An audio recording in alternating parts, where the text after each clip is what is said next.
The Atlantic hurricane season started June 1st, but people in southeast Louisiana are still recovering after being hit last year by one of the strongest hurricanes ever to make landfall in the state.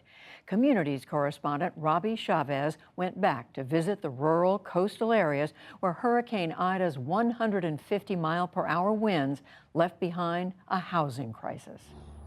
9 months after Hurricane Ida hit her neighborhood in Terrebonne Parish, Precious Shepherd still has no electricity. Still running a generator, not being able to store food the way I used to, eating fast food daily. It's like I'm still living in the storm. After Ida, this entire affordable housing complex was deemed uninhabitable, and most of Shepherd's neighbors moved away. It feels like a ghost town. What has kept you here? I actually had nowhere else to go. So when I came home and seen my unit wasn't as damaged, I was like, well, you know, stay home. And amid a driver shortage, her school bus driving job was busier than ever.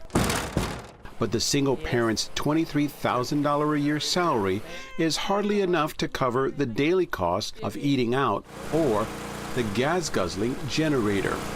It normally runs about 16 hours before it runs out of gas and have to be filled. And how much does that gas cost? About $50 to $60. That's per day. In an area with a poverty rate around 15%, Ida has had a lasting impact on those who can least afford it, especially when it comes to stable housing. Ursula Ward stayed here because she feared she couldn't easily access health care elsewhere. I have heart issues, I have fibromyalgia, and I have digestion issues. And I would have to go try to find those kind of doctors in a new location all over again. But with most of her neighbors gone and no working street lights, she doesn't feel safe at night. It scares me with the darkness back here, not knowing if nobody's there, not knowing who's watching me when I'm leaving and coming home.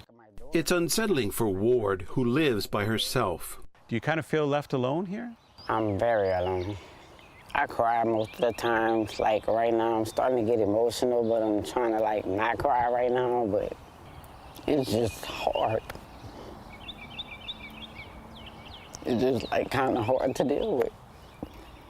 In hard-hit Cocodrie, a coastal fishing village just south of New Orleans, Heather Young, her fiancé, her children and grandchildren are among about 8,000 Louisiana households still in trailers provided by FEMA and the state. It's been like the hardest thing I've ever did and been through, you know, and losing everything. We threw all our clothes, toys, furniture, appliances, everything had to go. The family of 7 set up camp next to their ravaged home on the water where Young's fiancé works as a fisherman. I've never actually seen underneath the tarps. And the other day I did, and I just cried. It's very heartbreaking to see home like that. Just down the road, Cecil Laperouse's store has been an anchor of this community for over 100 years. The biggest item here is gasoline. Gasoline, bait, refreshments. But the store remained closed while 70-year-old Laperouse spent his retirement savings on repairs. It's a lot of work plus a lot of mental stress. And how much money have you kind of put into the recovery? I'd want to say close to probably 100, you know, close to 100,000, you know. That's out-of-pocket cash. Out of pocket. Laperouse could not afford insurance, so he says he spent his own money at a time when the shuttered store brought in no income. But at least, he says, his house is livable. We never lived like this before. In Raceland, Cherokee Bradley is making do in a badly damaged home. Her mom, who lives next door, says she needs help to fix her home, too. She wrote a letter to FEMA and she got denied, and they keep telling her she has insurance and she doesn't. As for Cherokee and her 3 kids, their solution was to find someone to stay with or a relative, or that's it. You know, but who? Because everybody's suffering right now.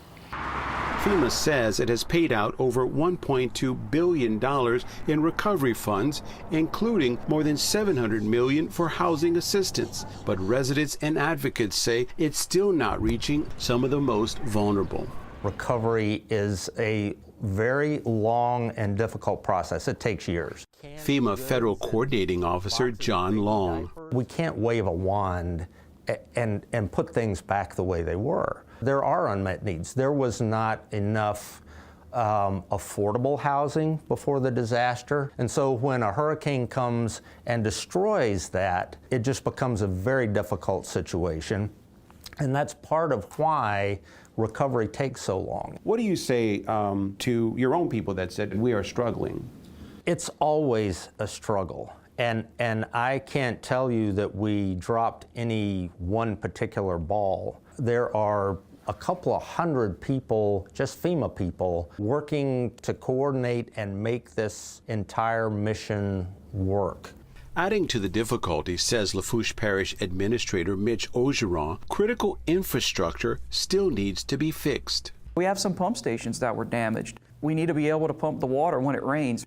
Forecasters expect this to be an above-average hurricane season, and that could mean trouble for places like coastal Louisiana, where so many people are still reeling from Hurricane Ida. Even in non-hurricane storms, Heather Young feels unsafe in her temporary trailer. If the wind gets too bad, it feels like you're going to flip.